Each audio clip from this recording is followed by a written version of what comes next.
Feeding a growing global population is one of humanity's greatest challenges. We need to produce more food, specifically protein and energy or calories, but we must do it in a way that protects the planet and its resources.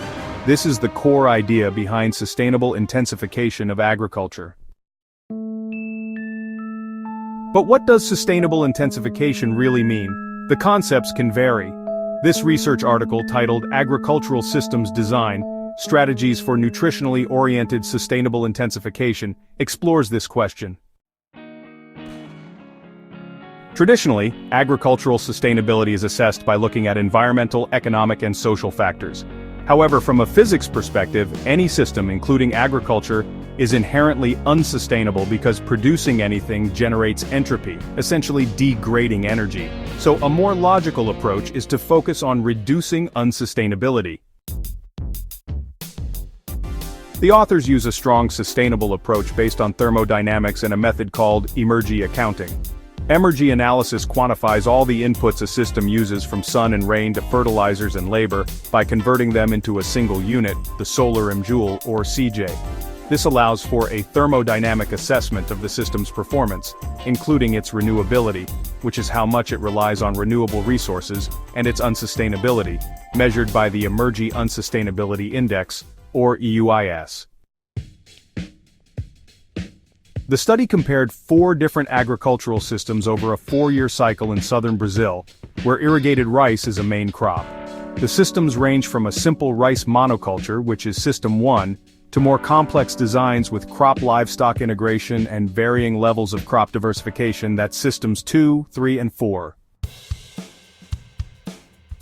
But the authors didn't stop there. They wanted to know how these systems performed specifically in terms of providing nutrition, protein and energy.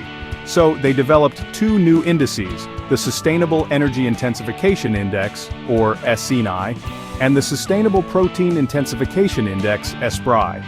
These indices measure how much energy or protein is produced per unit of unsustainability. Here are some of the key findings.